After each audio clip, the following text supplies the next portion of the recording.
Welcome, guys. Today I have my brother Vincent. He is a conscious influencer, and he's going to be here in this episode, and we're going to dive into a lot of great topics. This week, I want to tap into the topic of the Akashic Galactic history. We're going to tap into ETs, light beings, and let's just dive in right into it. How are you feeling today? Yo, I'm super excited to talk about all of this and finally get this information out and people that are open-minded and ready to, receive information that is kind of lost knowledge and hidden stuff that, is important for us to hear. I'm excited to put it out and finally have people embrace it in their being fully. That's what excites me the most. I love that. Yeah, because like we're only here to remember, and all of this is already within us. Yes. And we're like every day we're it's a new opportunity to wake up even further, and then just be in this path on Mm-hmm. remembering and yeah. So let's dive into the topic. Um our galactic history. And you know, ever since I was a little kid, I always had this question of where do we come from? Who created God? People would be like, Yes. uh, God created us. And I would be Mm-hmm. like, well, if God created us, who created God? And who Right. created that Yes. God? So, Vincent, there was never, I could never go into the source. It was just always this like, who created that God? And then I would see the people's mind would be like, what is going on? Like they never even thought that far, Yeah. and it was always me, like as a kid, just having all these questions, wanting to know more and more and more. That And was like me. I remember like even the priest, I would be asking like all these, church people questions. Cause even now I can't even go to church because if I go there, I'm sitting there like, bro, do they know this guy that Jesus is an ET? Like they don't know this joint, right? They're just talking. And I'm like, I noticed that they're immersed in their mindset, right? But yes, like I'll be there and I'm like, I'll ask the priest questions. I'm like, okay, well, who created God, right? Who created God? And they're like, God was always there. And I was like, but someone had to create him. And I would ask questions, what about astral projection? And they'd be like, okay, go play, right? yeah, Like we both of us thought way too far. I think that's hilarious. yeah. There was always this drive, and in my journey, I always had that question, and I always felt like I was not from here. I always felt like Yes. people would meet me, and I could literally see in their eyes that they would feel they were meeting an alien, like straight up. They would Oh, be like, I could feel their energy, because I've been always clear sentient, me just too. clear knowing. And even during that time, I didn't much know how to navigate that. Those are Mm-hmm. really early stages of my life. But I always wanted to know, where do we come from? Why are we here? And what's the purpose of life? Yes. That was one of my biggest questions. And it only took all this entire time for me to come up for a source in my higher self to drive me in and prepare me for sacred knowledge and information that is the Akashic records. And I know that whoever's going to watch this information, you're ready to receive this information. If some of this information doesn't resonate with your mind or your ego's limitation, that's okay. you know um but I just want to say that the Akashic records is another dimension, a higher dimension, that is always recording every emotion, every feeling. All the information is being recorded as an archive.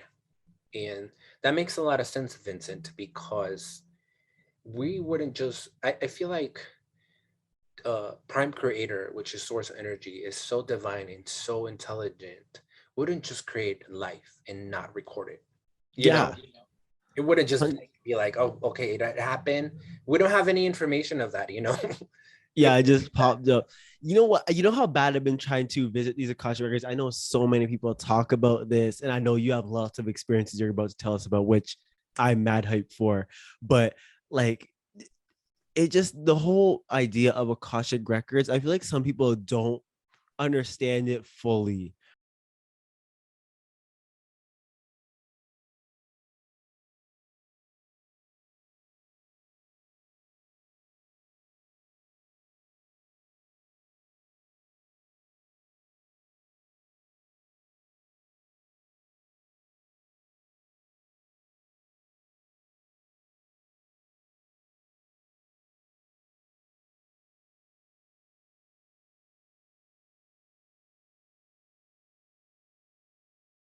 Right? And to think that, everything was recorded, like they see it as, it's seen as like a giant library, and there's all these books and stuff like that. I feel like this is like a little piece of knowledge people, especially conscious people, don't usually hear about. Like, I didn't hear about the Akashic records until like a year or two ago. So I feel like that's another like lost dimension that people don't usually touch base with. Yeah, and that honestly has to do with humanity actually didn't have access to the records. Oh, Um, really? yes, we didn't have access to the records until about uh for 1,000 years we didn't have access to the records. So the channelings and the readers, um there is this lady, this spiritual teacher. She her guru will talk about the records, and then he would tell her and be like, well, the records exist, this dimension, all the information is there, but we can't access the records now because in the past humanity had access to the records, but what they did is that they were using the records in a wrong form. They were Mm, not poisoning the records, because you can't do that, but they were not using them correctly. So yeah. then they took that access to the records for 1,000 years. Now, during that time, I think it was the 1960s, this lady was up into the quantum field meditating, and the record keepers told her, well, you can come in. And she was like, wait, what? Like, what? Like, my guru has been telling me that I can't access the records because it's Yeah. closed for humanity. They were like, no, like now is the time, like now it's open again. So Wow. the information that we have about the records is limited information because it's only been like, I mean, I would say 50 years or so, but there is obviously ancient information from past observations. Hmm. um yeah, I mean, the records is a really interesting topic because it's not something that the mind and the ego can comprehend, because it passes that limitation. It's Yeah. like a quantum field, it's um our ego and mind can only comprehend that 1% of information. The records would be the 99.9%, you know Hmm. so So we're like, yeah. don't I heard also that you have Akashic records within inside you. Yeah. And I don't know how true that is, but like how, like, for example, how did you tap into this and what did you use it for? Because I know all this stuff. I'd be really tapping into this, and I would be going to these Akashic records and just like learning all this stuff and then coming back and be like, guess what I learned, guys? I thought they'd be the coolest thing ever. It will be like that for you, Vincent, honestly, because it's like once you start accessing the records, it's so amazing. Because like, I want to share this with you. It's not necessarily a place that you create with your mind. It's a place you quantum jump yourself. Even when I access the records, I can see my vibration shift. And one of my confirmations that tells me that I'm already there, I just start smiling because the vibration is so high. There's a lot of joy there. Hmm. I just start smiling, honestly. Like it is just bliss. And as soon as I'm there, I'm greeted by the record keepers. And sometimes, it's a busy place. It's a really busy place because I'm not the only one Oh, there. Yeah. really? Like, Yes. what do you see? What type of beings do you even see up in there? Interesting. Uh, when I'm there, I have to open my heart. Okay. Okay. So if I'm there, I actually have to, there's a training before even going in there. There's a process. Um, and it all goes through meditation, right? And there's a prayer happening, whatever, everyone that accesses the records has their own way, right? But the main key for me there to be able to observe the information, either see it, Hmm. hear it, or feel it, Hmm. I have to have an open heart. Even the record keepers in the beginning, sometimes I would forget to open my heart chakra, and they would be like, well, you're not going to see anything if you're not going to open your heart. Yeah. Like I just would just know the information that they were telling me. So as soon as I'm there, it's a busy place. Think about it like a big campus, a huge city university. It's so busy. There's different places, right? And when you're there, are you like you're astral projecting, or how do you interpret everything you see there?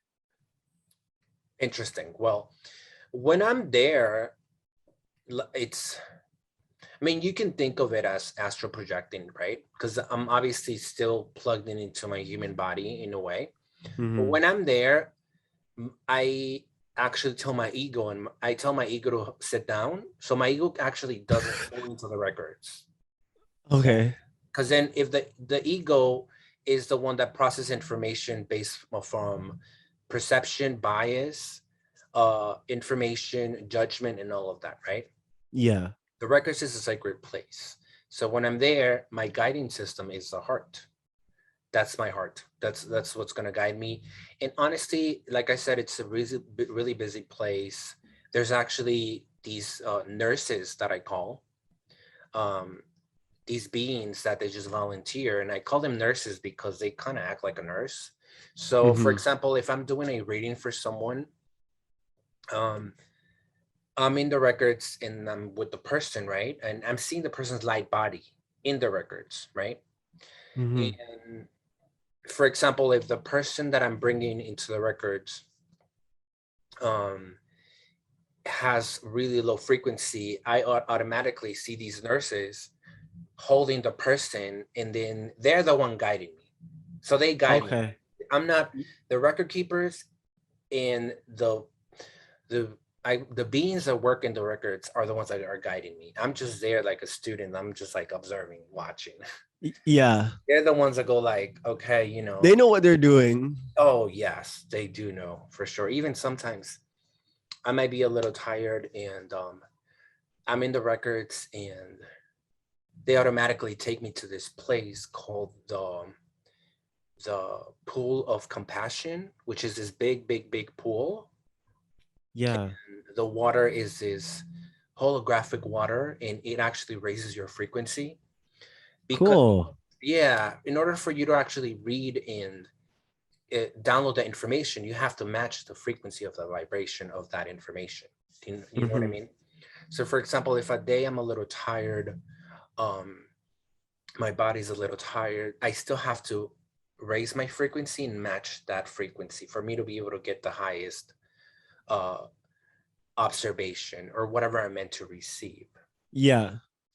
um yeah, there's many places in the records. There's temples, there is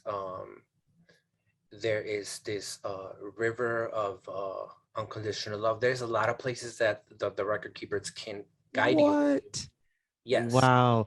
You know what? Let me tell you guys my story of I still don't understand, as we talk about the Akashic records, it sounds not familiar, but makes me think that there's some sort of tie, or like I should go there and figure it out later.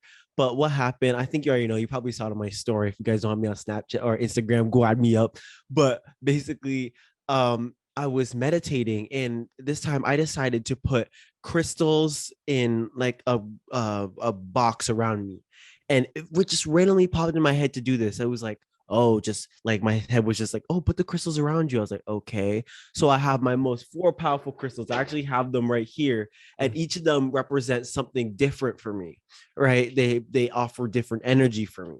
And so I understand them. It's like they understand me. It's a weird relationship. But anyways, um I decided, let me put them around me in like a box. So I put them around me in a box and I was sitting in the middle.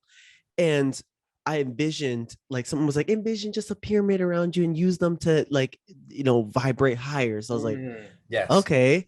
So I did it. And it's just, remember, it's just like something speaking to me. I don't know what. So I was like, all right, I'm just going to listen. So I did it. And I envisioned the four and then me in the middle and it like a pyramid. And then I envisioned a beacon connecting me to the universe.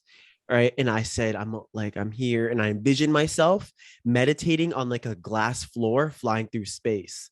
And I said, I am here if I need anything, I'm here to connect. And so anybody could talk to me. I open the fairies, ETs, whoever's high vibrational, I'm here.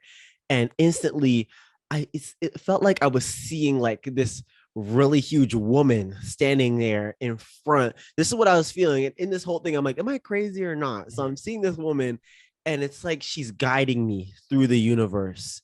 And I was like, Mm, okay, this is happening in my head. So I'm like, okay, I don't know if I'm imagining this, whatever. I'm going with the flow. So I'm going with it. And then all of a sudden I started seeing these visions. mm, And I knew they weren't coming from me. I've never had visions before. They were really scary because I was sitting there like this. And then I saw them coming and I instantly went like this. I was like, whoa, because they just came at me. And I was seeing planets and stars and just all these Earth-like planets. And instantly, it's like the whatever was giving me this knew what I was gonna ask because I was about to ask, what are these planets? And one of the words that came up in my head was Tiamat. So that was one of the planets' names, I guess. And I already dug into Tiamat a little bit, so I was like, oh wow, cool. And then I saw this gray being. It was a really nice gray being that the energy felt really familiar, like it was me almost. And it was just so loving and beautiful. And I asked, I was like, who is this being you're showing me? And instantly in this deep voice, I heard, it's you. And I looked and I went, oh, and then everything went, and I zipped out and I was back here and I was like, oh my gosh. And I had to go write it down. And I wrote down the being. And it's like I was getting all these flashes and information. And that just reminds me of the Akashic records and what you could really delve into yourself going to these places and get information that you could never imagine. You know what I mean? I think that's the one of yeah. the bonuses of the Akashic records. Yeah, that's a beautiful thing. It's all connected because it's a beautiful thing. Like even in the records, there's people, there's beings guiding, just like they were guiding you. Like this tall woman that was guiding you. You know, I'm picking up that it might have been your spirit guide. Yeah. We do have a spirit guide that is assigned to guide us when we astral travel, and then Okay. yeah, so that spirit guide like volunteered for that specific job, you know Hmm. and yeah, so the beautiful thing about this is that when you're in the quantum field, you're being guided. you know there's Yeah. there's all these like beings, your spirit guides or angels or whatever that are guiding you. So it's the same thing in the records. Like when I'm there, um the record keepers are the ones that are guiding the whole process you know Yeah. and that also answers one of your questions about the that we do have our own records stored in our solar plexus. So even when we astral project in, or when we're going into the quantum field, all those downloads, even if those 5 minutes, for example, in your experience, when you saw the gray bean, right, and you felt love and you felt this connection, right, Hmm. um even that small information that you got during that moment, you still were able to download the bigger download into your solar plexus, which is in the solar plexus. There is Oh, this archives. of all like the information and stuff that you Yes, learn. Oh, it makes yes. sense. Mhm. So it goes like source energy, gets downloaded here. You're seeing it and feeling it in your body, and goes here and stays here in your solar plexus. And then throughout the week or a month or whatever, the information starts to be released little by little. And that gut feeling connected to the brain, it makes sense, right? Yeah. Yes. I always thought about, when we get this information that our soul really takes in, I'm like, what about when we incarnate? How do we take this stuff with us and understand? And it all makes sense now when you understand the Akashic records within Yeah. inside you, because your mind doesn't go with you. So it has to be stored in your soul, Oh which yeah, it gets I'm downloaded. guessing is going to be infinite, like an infinite amount of Oh my God. storage. There's many times, Vincent, when I'm like in the records and a lot is going on. I'm seeing, I'm observing a lot of information, and I'm either seeing it, hearing it. I mean, I'm clairvoyant. Hmm. I can hear things as well. But for me, my biggest gift is clear knowing. I just like know the truth, and I feel it like Yes. there, present. Um, And that's similar to me as a clear sentient. That's another experience. We go to that more when we talk about psychic abilities, but yeah, it's like being in certain things. I just know what the truth is, and I know who people are yeah, before we even come in contact. Yeah, well, that's yeah, another deep conversation, but yes, I feel yeah. you. So in the records, the information is being presented, right? And Hmm. I'm feeling things, I'm seeing things. In the records, I can go into past life. I can do past life regressions, go into past lives of the person, and all of that happens in the person's Akashic personal room. So we all have one, right? And that room has all your past lives, all your information, and there's also healing table. Um, if there's some clearing and some quantum healing that needs to happen, the Hmm. person's guides are the ones that perform that healing, and I'm just there watching what's happening. Sometimes I might be actually putting the puzzles together, but I'm Yeah. there just telling the person, okay, well, now your body's laying on the healing table, and your spirit guide is doing all this on you, on and on and on. I can actually see the person's spirit guides, what they look like. And that's one of the most beautiful things ever, because I know there's a lot of readers that don't necessarily see much. They only just hear Yeah. or know. But I am definitely very, very visual. Like I can see, I even ask the spirit guides or the beings. I ask them, I can talk to them. I ask them, they can hear me, and I can ask them, like, can I see you? Can I see your skin? Can I see your body? And I ask first out of respect, and most of the time, if not every time, they're like, yes. And then I Hmm. just zoom in, and it's such a beauty, such majesty to be in front of these beings, because they're all different.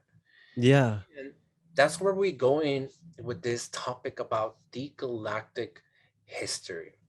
Hmm. Um, so the records have been recording forever, ever since the beginning of time, when source energy decided to split itself and descend into physicality, right?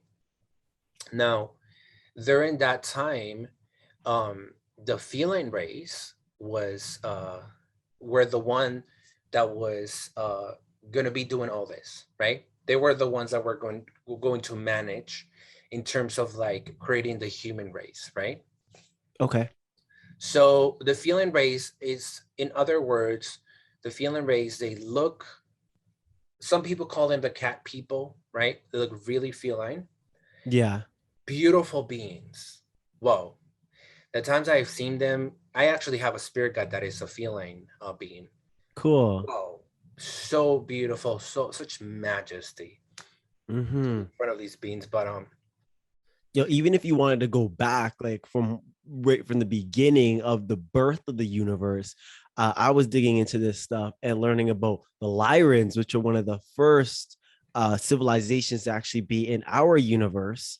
yes, And again, their civilization was broken off because of another civilization, which they were like other darker souls, like that were in pain, something like that. There was a whole lot of problems there. But the mm, oversoul, so what happened was the universe was created and then it split into oversouls. And so you have oversouls, which are like just smaller versions of the grander divine, which help create us. So it's like a huge branch, right? yes, absolutely. So see how like your information is the same thing, honestly, because So the feline race is the one that created the Lyra race. And Oh, the okay. Lyrans, yes, the Lyrans were actually a higher vibrational spiritual human race.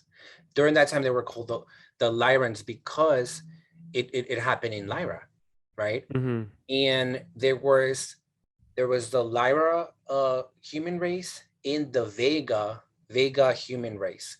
Yeah. So one of them was more of a feminine divine consciousness uh, perspective, and the other one was more of a masculine. And one of them was more of a Caucasian white skin, and the other one was a blue skin human race, right? So that's what Mm-hmm. we call the Lyra race. Like we just call it as one.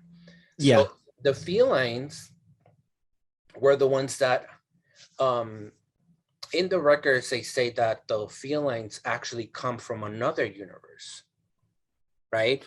I heard They, that about the Lyrans yeah, that they somehow got into our universe. Yeah. yeah. So it's all really connected, yeah. Because think about it, Vincent. Think about it how like so the felines were the ones that created that race, the Lyra race, right? So if you think about it, it's all really connected. They're kind of Mm-hmm. like they're little babies. They wanted to create this new race, and if you think about it, humans look really feline. In their aesthetics. The Low face. key. Yes, we. So it was definitely a split there.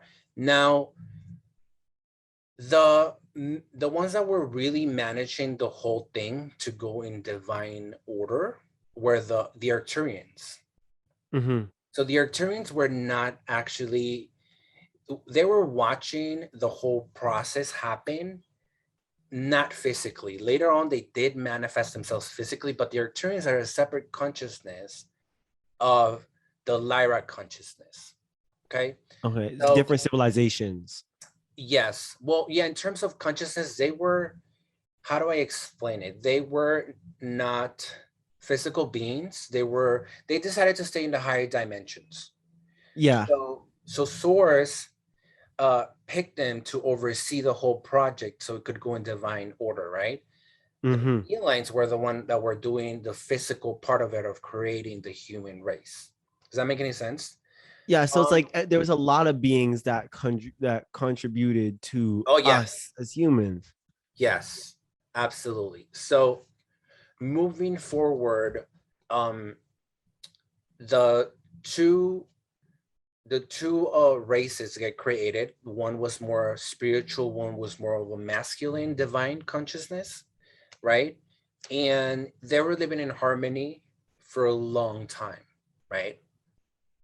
And during that time, these humans, so I want whoever is watching, I do want to share that these humans were not like us. They did look humanoid, but when I mean they weren't like us, they were in another spiritual level. Like they were Yeah. highly advanced spiritual beings, right?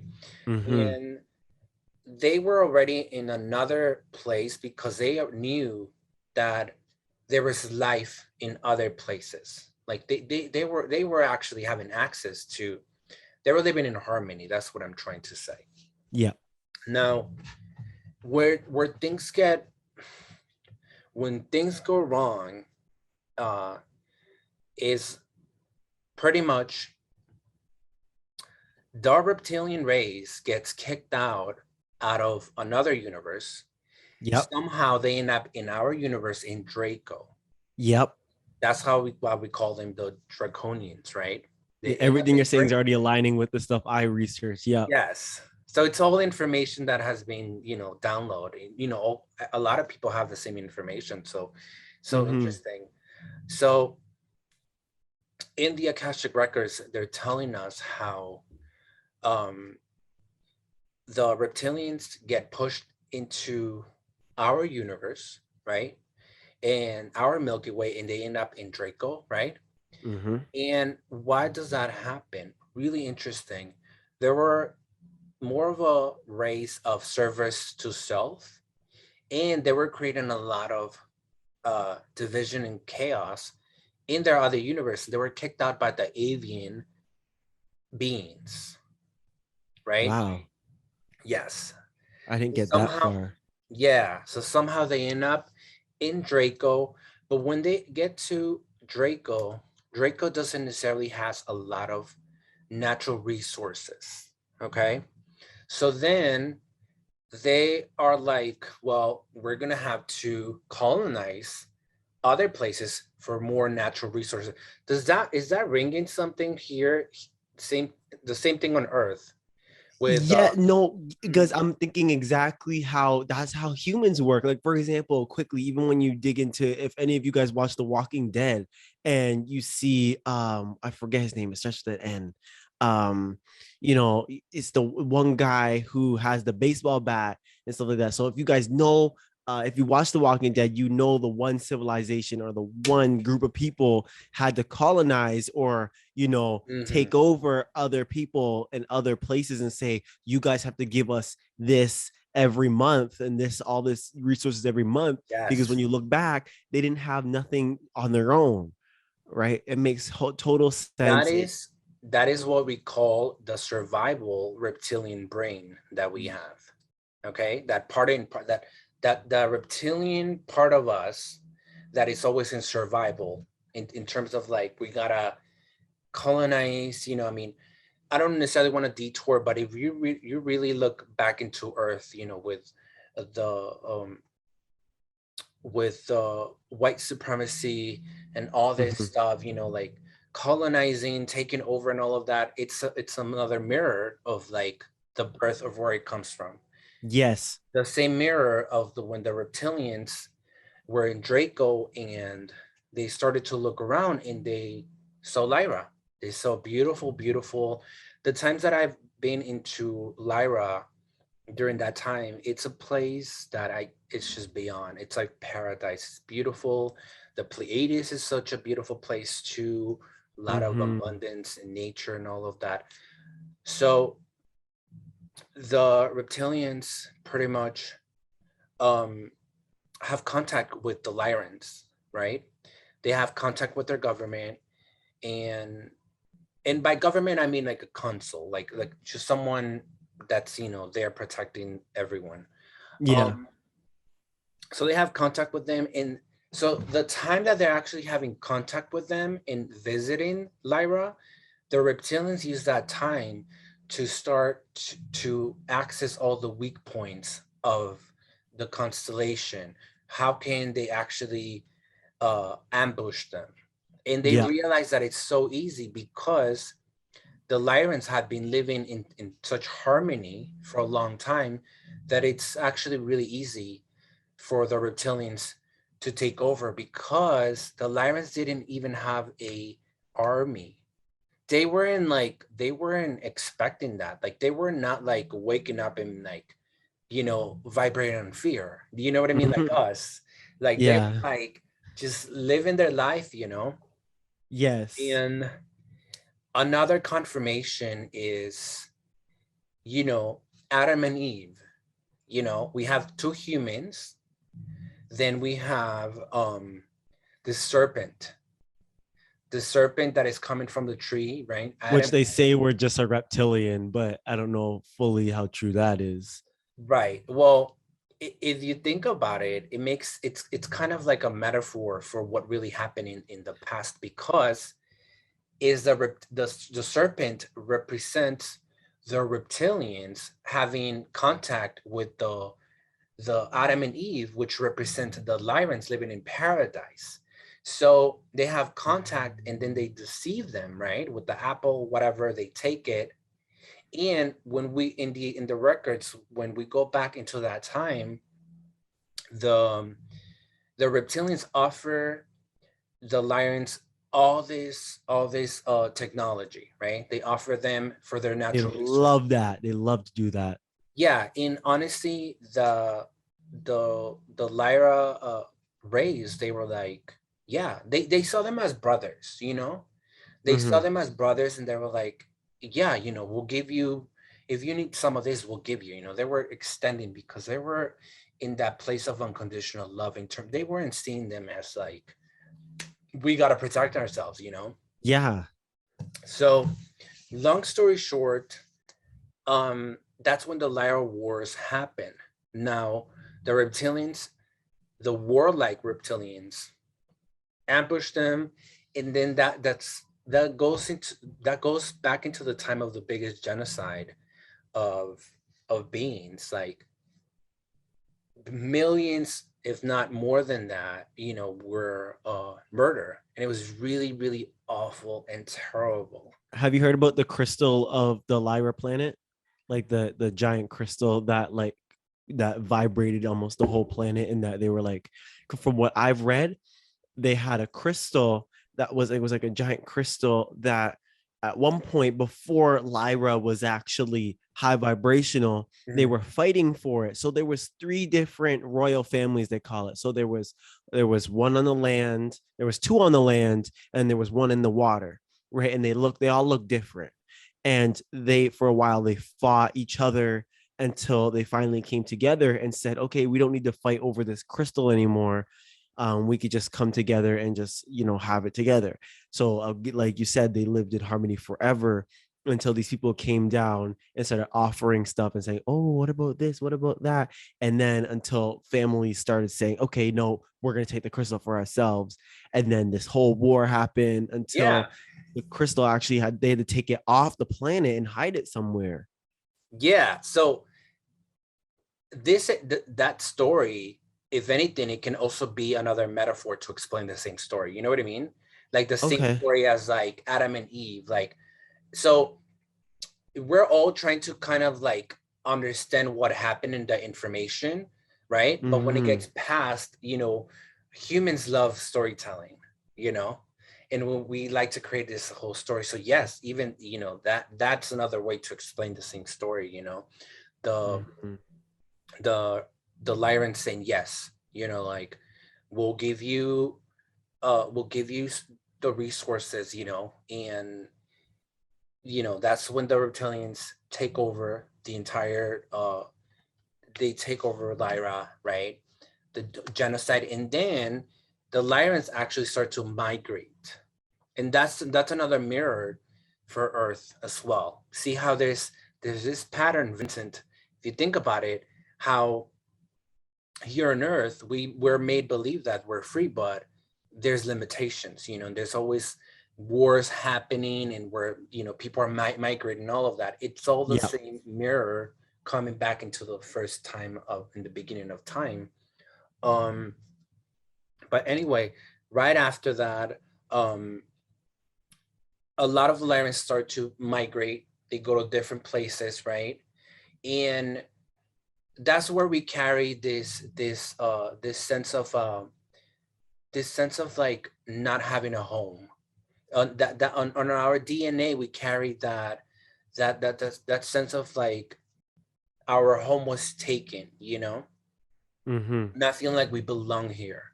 That's Yeah. where it comes from the time of the trauma from Lyra, because there was big trauma that happened during that time. Mm-hmm. You'll get that a lot with Lyran star seeds. They all feel Yes. that low key. Yeah. Yeah. So that really is where it comes from. And it's more enhanced here on Earth because you're here on Earth. And then when you're a starseed, you wake up and you're like, this is not my home, you know? And then you have that Mm-hmm. trauma from where it was your home. And then you also had to evacuate because there was this war that happened with the reptilians, right? Yes. So moving forward, the reptilians actually keep colonizing more stars. And when we come here, when we fast forward, we're here on Earth, right? And then um, the reptilians are here, right? They're during that time, back into the time when Earth was called Terra. So the Yeah. reptilians were already living underground, right? And then that's when they created reptiles as an extension of themselves. They created dinosaurs as an extension of themselves to make themselves in that remembrance in a way, right? Because they were self to service, right? Yeah. So that makes a lot of sense. That ego perspective of like, want to create more of my own, whatever. Yeah, Um, no, 100%. And then when you look at how the meteor, I always ask this in history class. I'm like, how come Earth has been never been struck by a meteor like that, and randomly one just comes out the sky and destroys everything, and only like the perfect ones are alive?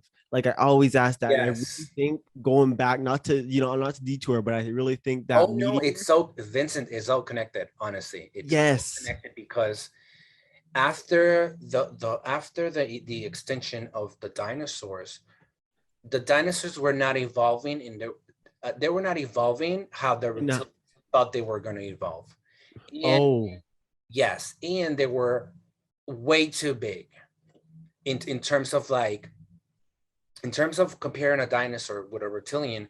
The dinosaurs were way huge in space, right? size and environment, yeah, way Yes. too. So then they get wiped up, right? And then keep in mind that the reptilians are during that time they're still underground, you know. Yeah. And then um we're gonna move in and talk about a little bit about Atlantis and Lemuria. Okay.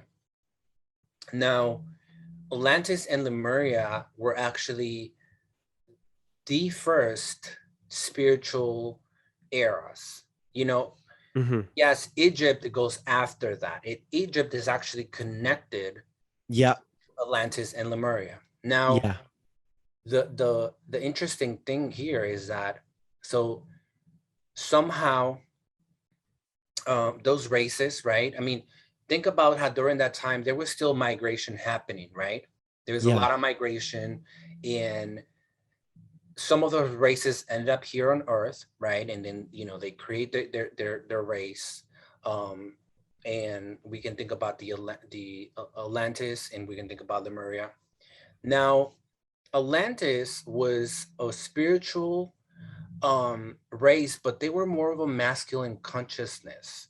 So they, yes, they were highly advanced, but they were not in harmony in terms Mm. they were they were actually getting out of control because they started to split DNA of humans with animals, and they also started creating clones. Oh, I didn't hear about that one. Yeah, I mean that's how we have all that Greek um mythology. Y- Mm. Yes, so it's Okay. really it's all connected. um Yeah.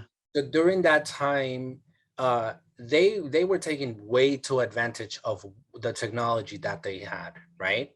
Mm-hmm. Somehow the reptilians that were still on Earth infiltrate the government in Atlantis, and then they somehow they uh tell the hierarchy in Atlantis to go into war with Lemuria, right? They create this whole situation. The reptilians, just like now, infiltrating, controlling. That's how it started here. So they make the people from Atlantis go into war with Lemuria, and Lemuria was a highly advanced time, a highly advanced era, and they were very spiritual, but they were more feminine, divine consciousness, right? Mm-hmm. So then Lemuria thinks, they go into war with each other, and then Atlantis keeps taking advantage and keeps uh, taking their technology to another level. But like I said, it's not in harmony, Yeah. and they blow up themselves, right? They Mm-hmm. sink as well. But this is the interesting part of this is that before the fall of Atlantis, They went underground. the priest, some of them, yes, the priests start to migrate. Okay. So, yes, some of them, in fact, did go underground. Yes. So, a lot of the priests, they knew this was coming because they were what? Clear sentient. They had psychic abilities. They knew they could feel it. They knew this was going to come. They were going to Mm-hmm. fall down. The priest from Atlantis go and try to talk to the government and tell them that this is going to happen, and they're not being listened. So what they do is they start migrating before that happens. So I mean, the dates could be wrong, but think about it, 2 weeks or a month before that, before the catalyst. Um, so they start migrating, right? And Hmm. during the times of Atlantis, these crystal pyramids were everywhere. Just earlier, how you were talking about how you were using some of the crystals to connect yourself to source energy and astral Yeah. project. It's the same thing. It's the same thing with in Atlantis. That's what they were using these pyramids, crystal pyramids, to connect themselves and have contact to other constellations, on and on and on, to harvest energy. They were Which highly is why advanced. pyramids are so powerful. Yeah. Yes. So Hmm. the priest um migrate, and they start migrating, and then that's how we have so many pyramids now on Earth, because some of the priests, they end up in Mexico, some of them end up in Peru, in Egypt, on and on and on. Yeah. So they migrate, and in the records they show, in past life regressions, they show how the priests are actually moving these boats with their psychic abilities on the ocean. So they're migrating, right? Hmm. And they're moving these boats. These boats look like clear glass, I would say. And it's on the ocean, and they're like moving the boats with their psychic abilities until they get somewhere else. Now, the pyramids were made in remembrance of Atlantis, in remembrance of Lemuria. And, some of the priests end up in ancient Egypt, right? Yeah. And what they do is that they know that the fall of Atlantis was so beyond, that was their home. What do? They start creating pyramids everywhere else. In Egypt, then there's help by some of the pyramids were made with the help of ETs. Some of them were actually made with levitation and with the psychic abilities that these priests had. Which is what I was gonna say too, is that that's another thing that uh we wanted to mention is people really, we always talk about, oh, how'd they build them, how'd they build them. We don't necessarily, we can't be like, oh, this is for sure, but Yeah, like scientists say, they still don't know how they move these giant blocks. They only have ideas, just like they don't know what's inside of the earth. They only have hypotheses of yeah, what is most likely there. So with the blocks, right? Like, people don't understand how big these things are. I haven't been to Egypt yet, but from when I've seen pictures of people standing beside them, they're literally as big as probably the room you're sitting in now. They're yeah. huge. And you can't pull this joint with just you and some rope. That There makes has to be no mind absolute over sense. matter. Yes, it has to be a mind over matter psychic ability Yeah. to be able to. And so they use, like my mom was telling me, they probably use some sort of levitation with psychic abilities, Yes, or like they mentioned in their hieroglyphs, star people coming and giving them knowledge and helping them. yes, And people don't think, they just like, oh, star people, yeah, yeah, yeah, but they're not absolutely. thinking. Yeah, absolutely, Vincent. Like during that time, we gotta also understand that there was the fall of Atlantis, but during that time, the the human consciousness during that time still had access to other beings past Earth. They still had access with ETs, right? Mm, The reason the reptilians created that war, infiltrated the Atlantean government against the Lemuria, they wanted them to fall down so the human consciousness could be in a lower vibration, and in there they could take more control of the earth. Does that make any sense? yeah. Yeah. So in the records, they show how, in past life regressions, they show how some of the pyramids were created like that, as such as levitation, psychic abilities. Some of them were created with the help of ETs, that they had even more abilities, right? Um, I can't remember, but I think I recently read that. Actually, I think I saw this video of two persons that were talking about the pyramids, and they were saying that the Egyptians indeed left information on how the pyramids were built, but not on the walls physically. They actually left archives right in front of the pyramids that you can only access with your psychic abilities. So if you're there and you're meditating there, you can actually see this and go through these archives and then get all the information How? through your psychic abilities, right? And it Wow. makes so much sense. You know what? It makes so much sense, Vincent, because they were on another level than us. You know what I mean? It's true. So it makes more sense that if that during that time, for them, it was more natural to express themselves through psychic abilities, then I think that would be more of a resource for them to leave information, you know? Of course, Yeah. yeah. And now that makes me want to go there and start meditating there too and be like, what am I gonna see? That's no, that's super Yeah. fascinating. And that's gonna lead straight to, I thought this was a crazy topic to talk about, but Agartha and something people living within the earth, like Yeah. Yes, that's genuinely a possibility. it is. And honestly, I've been to Agartha in one of my astral travels. It's beautiful.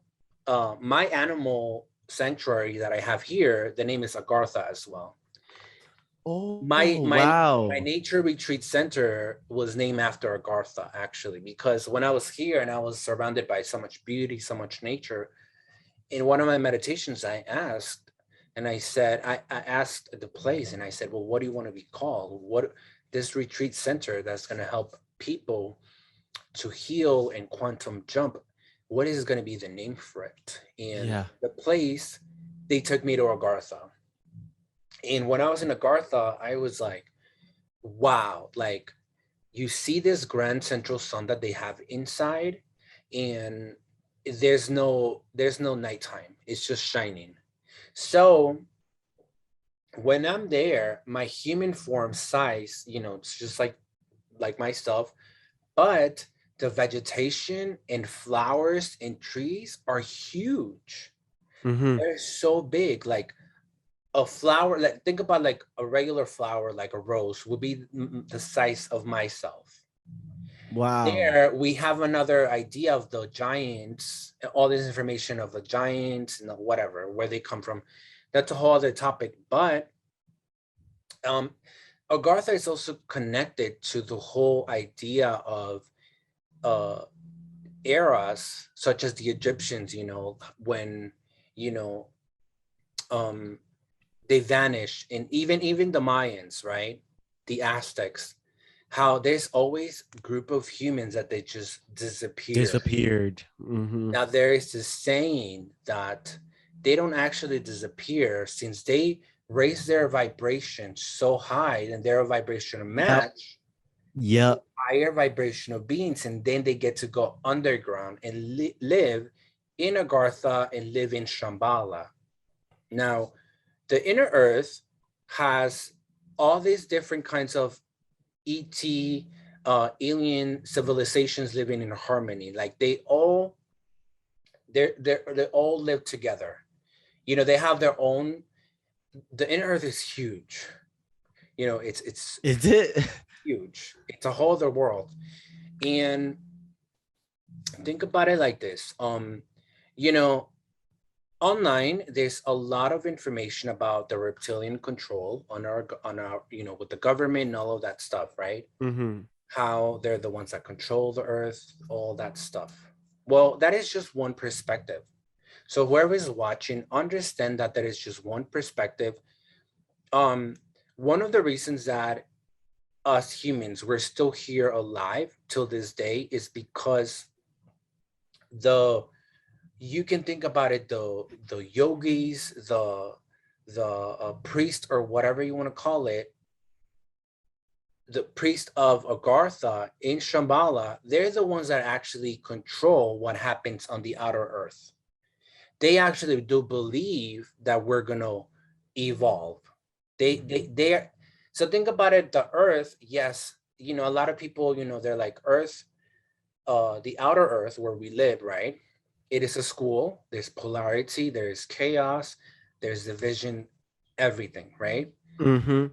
There's also a part of the earth that is really high vibrational, which is its core. And there, these beings can coexist because there, the vibration is higher. So that's where Yeah. they actually live. So you're saying that's where the Aztecs and these people that just disappeared went? Because I just heard that from what I knew, they just raised their vibration and went to the stars. But you Yes, saying that going within the earth makes they even more sense. they actually had all these stories how um they had stories about these tunnels. Yeah. There's actually, if you on YouTube, there's a lot of videos on the inner earth. And whoever's watching, you do your research, vibe with the information. I think I saw one of them that was talking about how this indigenous tribe, right, they never had access to with humans, right? I think this is in Brazil. And in their culture, since little kids, they were taught to protect these certain cave entries, because these cave entries, tunnels, were connected into the gods, right? So it Wow. makes a lot of sense how And the people thought they were mad, right? And that's where it makes yes, 100% sense. there is so much information, but you know, um, yeah, like where I'm going with this whole thing about Agartha, it's like, yes, there is a polarity when it comes to the reptilians having so much control on the government and all of that, that is collapsing because the Gaia, Mother Nature, Earth already ascended. You Yeah. know, we're just now like feeling, and we're yet we have the invitation to ascend with Mother Nature, but she already made that choice. You know, Mhm. she's already like, ascending because it's good for nature, to heal itself and all of that. Yeah. Um, we yet have that invitation, right?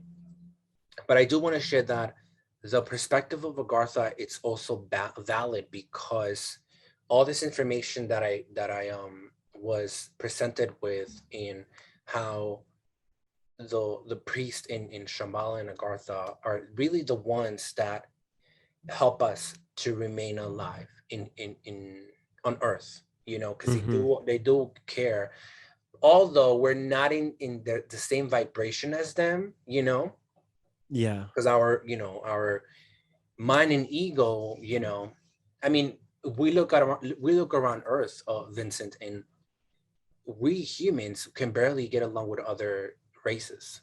You know, Yep. that's like really, really ignorant and low vibrating, like it to the Mhm. point where we are. So that's another reason why we're only on the outer Earth. But the real Yeah. love Is has within. to be in the inner Earth. Yeah. And even the government, all these documentaries on how like you can't even fly in what's that area? The Target. North Pole and the South Pole. Yes, like Richard Byrd, how he was flying. He was actually in the army, and flew um he was flying, and actually out of nowhere he went through this like deep hole, and then uh came out to this other place of big vegetation. It wasn't even cold there anymore, and he was like, what is going on? And then this other aircraft actually grabbed him from his plane so he wouldn't crash. Yeah, so there's a lot of stories. There's definitely a lot of stories, even with the military and all of the inner earth is a big, big, giant for And sure. what I want people to know is that if you're gonna do research on this stuff, I didn't believe in Agartha for a while. Okay, I honestly I was like, this sounds like mad people something, right? Like just like how when we dig into the flat Earth, right? When people talk about flat, I thought it was as crazy as that, right? And even I had to dig within the flat Earth theory and say, okay, is this thing true? And my conclusion is and from my evolution and journey, it is not true, right? It doesn't make sense. But the Agartha theory, and no matter where I read it, no matter where I went in my journey, I would come across Agartha, and I'm like, can we just stop? Like, I don't want to. It's here, but I want to believe it, but I don't want to at the same time. And I fully realize now that as long as you guys understand it's true in some way, like there's truth in it, you're going somewhere. Make sure you do research on different, like from different sources. Because if I was reading on ETs, and then I'd read one ET book, and another ET book would say the same thing, but maybe would say something a little bit different. And then I'd watch Guy TV, and it would say, yeah, Gartha, but it would say something similar, but a little bit different. And when you combine them, you'll find the truth. When the dots connect, if the dots don't connect, it's not true. And that's why I knew the flat earth theory was foolishness.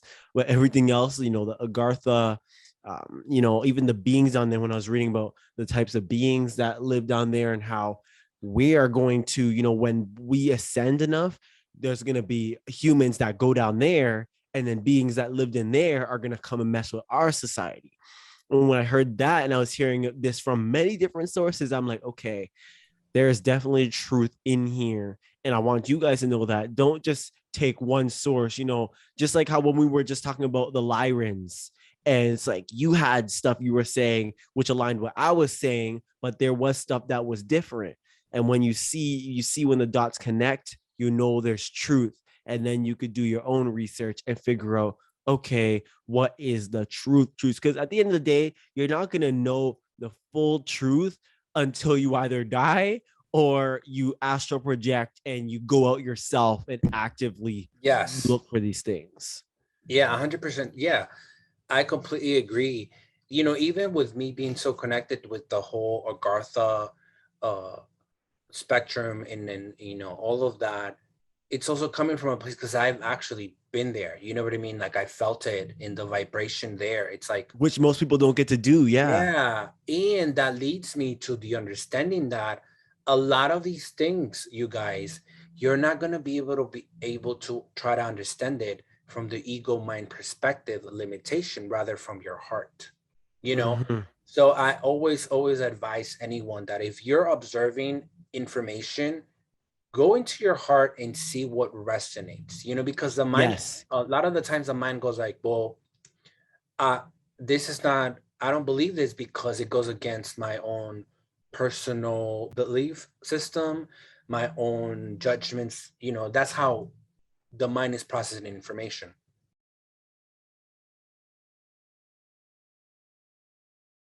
Mm-hmm. But there's this thing called Shakti. Shakti means that all perspectives are valid because we're all essentially looking back into source energy from our angle, trying to understand what it is. Does that make any sense? So Yeah.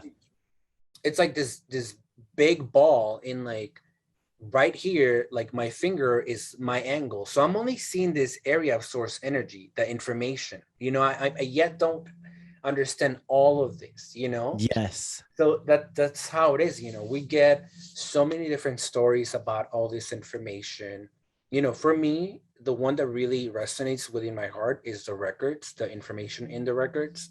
Mm-hmm. um because there I know I'm in a quantum field of infinite knowledge and information. I'm not even coming up with any of this. Like, the mind only knows what's here, and it's Yeah. also gonna try to understand things from what makes you feel more comfortable. You know what I Mm-hmm. mean? But yeah, the going back a little bit about the time with the pyramids and how they were creating all these pyramids all around the world, and then how they somehow they vanish. They go underground, and they live the pyramids as remembrance about the times of Lemuria and Atlantis. That's that for me, in my heart, that makes so much sense on how we have all these pyramids all around the world, in ancient Egypt, like, Yeah. And how this is the one thing I thought was really cool is how all of them most of them align with Orion's belt. Yes. I'm still trying to figure out fully why. That was one thing I want to dig into, is why do they all align with Orion's belt? But again, that should be a sign that there's something there. Like, why these people that don't have connection with each other making the same pyramids, aligning with the same star system. Mm, No coincidence. No coincidence at all. isn't it crazy how all these pyramids are all around the world, and they align with each other, and also in terms of size and all of that. So whoever created them had highly psychic abilities. You know, they were connected in maybe they were not on the same at the same time physically, but they were connecting themselves, you know, in doing that remembrance of like the pyramids of Atlantis. And whether if you want to believe that or not, overall, you have to admit they had advanced knowledge that we don't have today. Right. That's the bare Yes. minimum to understand. And that's one of the reasons a lot of people try to discard any information, because their brain can't comprehend any of this. Even us, we're still Mm-hmm. yet trying to understand, you know, even us, like every day I'm still trying to practice and learn more about my own psychic abilities, you know, so it's a new, it's Mine too. Yeah. so, you know, all this information is, it's only for us to observe, you know, and just see what resonates in the heart. And yeah, you know, like I definitely invite anyone that wants to astral project and travel with your light body into Agartha. It's such a beautiful place beyond. Oh, Like I it's can't like Avatar. wait. It's like the Oh, movie Avatar. It's like the colors, the flowers are like moving in like, it's beautiful. It's really really beautiful. I In can't fact, wait to do yeah, when that. I was there was definitely other people meditating inside of as well. I was seeing other people as well. But yeah, Oh, that's so, you know what? I think for people that are just getting into consciousness and learning about psychic abilities and stuff, it's going to be a journey. Even I'm still learning how to master mine. And I'm at the part of my journey where I'm gaining new ones and mm, learning as I meditate. I'm like, whoa, okay, new ability. And then I have to figure it out. So it is a whole journey and learning. Go slow. And even us, we got growth and still higher, levels to reach. If anything, we're at the beginning of our, compared to other beings, we're at the beginning of spirituality. So you are literally just waking up and realizing. So it's gonna feel hectic. It's gonna feel like, whoa, what's going on? But just trust the process and go slow. It's gonna take years. let's invite people to watch our next episode. We're gonna be tapping into star seeds. We're gonna be tapping into psychic abilities. So let's Yes. invite people to watch our next episode that is gonna come after this. And there you're gonna have more information about psychic abilities, my perspective or an experience on how to navigate that, Vincent's perspective on how to navigate that. And yeah, but any last thoughts on today's episode? I appreciate you guys listening and keeping an open mind and understanding not everything you An hear open heart, is yes. true. Yes, and open, you have to open up everything to becoming spiritual. And yes, it's going to feel very like, oh my gosh, I don't want to fully believe this Because it's until I that fully know it's reprogramming. true. Yeah, it is that Yeah. reprogramming. It's like And the iPhones, mhm. you know, they get a new iOS every now and then, you know. So it's like you can't, like, you gotta make room and clear room to install a new program. You know, And you can't take just time. It's 100% yeah, take time, because even me, when I call them updates, like when your updates, phone, yes.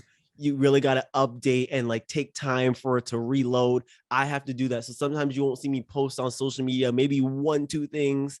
And then the next day I'm ready to go, or a few Yeah. days I'm ready to go. That's because like I'll learn something and then I'm like, oh, okay. And then I have to process it and fully embody it. And my whole mindset has to update.